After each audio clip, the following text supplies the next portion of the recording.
الحمد لله وحده والصلاة والسلام على من لا نبي بعده أما بعد فأعوذ بالله من الشيطان الرجيم بسم الله الرحمن الرحيم إنما يخشى الله من عباده العلماء وقال النبي صلى الله عليه وسلم العلماء ورثة الأنبياء صدق الله العظيم وصدقنا رسوله النبي الكريم ونحن على ذلك لمن الشاهدين والشاكرين والحمد لله رب العالمین۔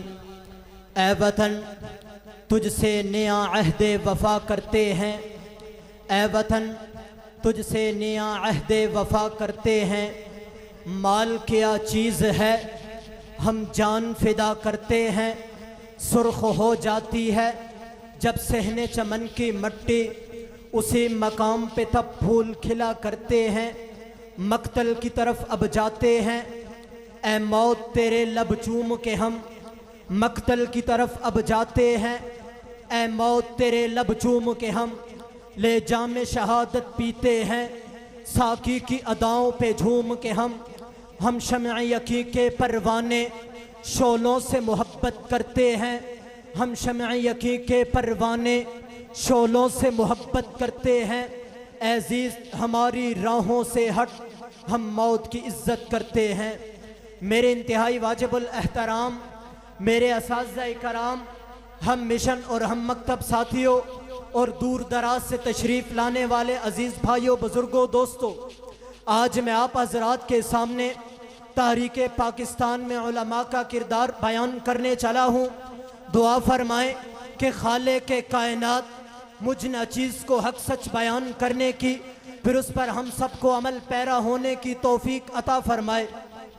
میرے دوستو، تاریخ کے آئینے میں جھانکنے سے ہمیں معلوم ہوتا ہے اس کائنات کے اندر، اس دنیا کے اندر ایک اصول ہے، ایک ضابطہ ہے، ایک قانون ہے۔ جب تک آپ کوئی بڑی قربانی نہیں دیتے آپ کو عظیم منزل نہیں ملتی۔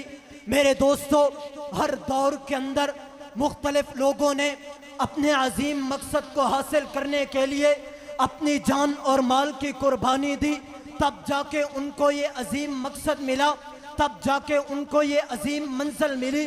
میرے دوستو، ہمارا یہ ایمان ہے جس طرح اللہ کے پیارے پیغمبر حضرت ابراہیم علیہ السلام نے اپنے پیارے لخت جگر حضرت اسماعیل علیہ السلام کی اگر قربانی نہ دیتے تو یہ دین ابراہیمی قیامت تک اس دنیا کے اندر نہ پھیلتا۔ میرے دوستو، اسی طرح اگر حضرت امام حسین کربلا کے میدان کے اندر اپنے بچوں کے ساتھ ایک عظیم قربانی نہ دیتے تو خدا کی قسم یہ دین محمدی قیامت تک پروان نہ چڑھتا۔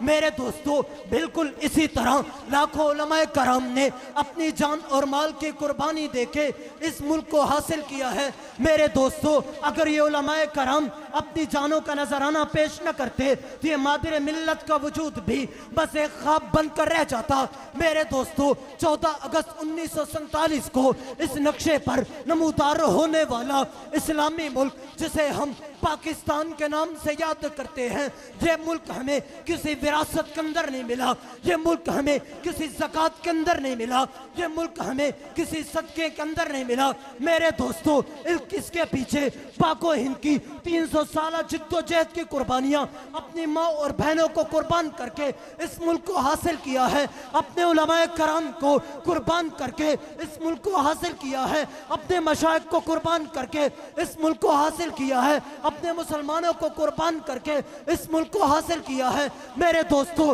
اس ملک کی بنیاد تو اس وقت پڑ چکی تھی جب 18 سالہ نوجوان محمد بن قاسم حق کے یلغار کو لے کر ہندوستان کو فتح کرتا ہے، ملتان تک کے علاقوں میں اسلام کا بول بالا کرتا ہے۔ میرے دوستو، 1000 سال تک مسلمانوں نے اس پورے ہندوستان کے اندر حکومت کی ہے۔ میرے دوستو، آج کل لوگ کہتے ہیں پاکستان کے لیے علماء کرام کی کیا قربانیاں ہیں میرے دوستو. آؤ میں تمہیں بتاتا ہوں. دہلی کے چوک سے لے کر پشاور تک ہر درخت کے اوپر علماء کرام کی گردنیں لٹکتی ہوئی نظر آتی ہیں میرے دوستو. انگریز کہتا ہے ایک مرتبہ میں دہلی کے ایک خیمے میں بیٹھا تھا, مجھے گوشت کے جلنے کی بو آئی. جب میں نے باہر دیکھا تو انگاروں کے اوپر 40 علماء کرام کو ننگا کر کے آگ کے اوپر لٹایا گیا. پھر اور 40 علماء کرام کو لایا گیا, پھر ان کو بھی آگ کے اوپر لٹایا گیا میرے دوستو. انگریز کہتا ہے میں نے